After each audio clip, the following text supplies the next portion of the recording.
എല്ലാവർക്കും നമസ്കാരം. ഇംഗ്ലണ്ടിലെ ഒരു അയ്യർ ദി ഗ്രേറ്റിനെ കുറിച്ചാണ് ഞാൻ പറയുന്നത്. അപ്പം അങ്ങനെ ഒരു അയ്യർ ദി ഗ്രേറ്റ് എന്നൊക്കെ പറയാൻ പാടുണ്ടോ എന്ന് എനിക്ക് സംശയമുണ്ട്. കാരണം എന്താണെങ്കിൽ മലയാളത്തിൽ ഈ സിനിമ ഇറങ്ങിയതിന് ശേഷം അത് തമിഴ്നാട്ടിൽ കളിച്ചപ്പോൾ അവിടെ പ്രക്ഷോഭങ്ങളുണ്ടായി. കാരണം അയ്യർ ദി ഗ്രേറ്റ് എന്നുള്ള പേര് മാറ്റണമെന്നാണ് അവർ പറഞ്ഞത്. കാരണം അയ്യർ മാത്രമായിട്ട് അങ്ങനെ ഗ്രേറ്റ് ആവണ്ട എന്നാണ് അവിടുത്തെ ആളുകൾ പറഞ്ഞത്. പിന്നെ പേര് മാറ്റിയിട്ടാണ് കളിച്ചത്. ഞാൻ സൗകര്യത്തിന് വേണ്ടിയിട്ടാണ് അയ്യർ ദി ഗ്രേറ്റ് എന്ന് പറയുന്നത്. ഇംഗ്ലണ്ടിലെ സ്കോട്ട്ലൻഡ് യാർഡ് പോലീസ് വകുപ്പ് ഡിപ്പാർട്ട്മെൻറ്റിനെ നിരന്തരമായിട്ട് സഹായിച്ചുകൊണ്ടിരിക്കുന്ന ഒരാളാണ് സൈക്കിക് ഡിറ്റക്റ്റീവായിട്ടുള്ള ലേഡി നെല്ല ജോൺസ്. അവർ നടത്തിയ നിരവധി പ്രവചനങ്ങളും എല്ലാം ശരിയായി തീർന്നു. 90% ശരിയായി തീർന്നു എന്നാണ് സ്കോട്ട്ലൻഡ് യാർഡ് തന്നെ പറയുന്നത്.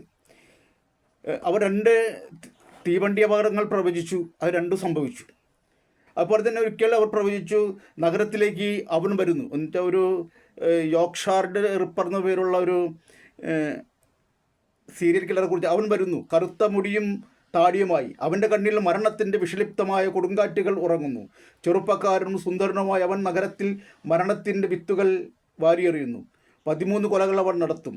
നവംബർ മാസത്തിലെ 27-30 തീയതികളിലൊന്നിൽ നടത്താനിരിക്കുന്ന 14ാമത്തെ കൊലയിലൂടെ അവൻ പിടിക്കപ്പെടും.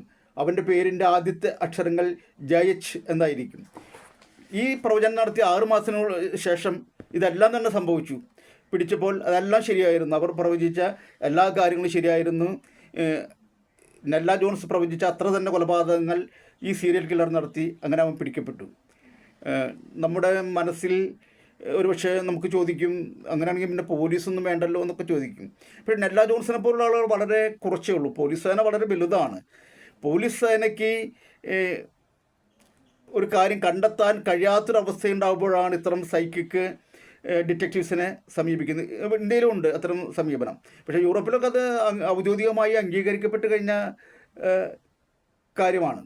ഈ സിദ്ധി എങ്ങനെ ഉണ്ടാവുന്നു, അത് അത്രമാത്രം ശാസ്ത്രീയമാണെന്നൊന്നും പറയാൻ ഞാനാളില്ല.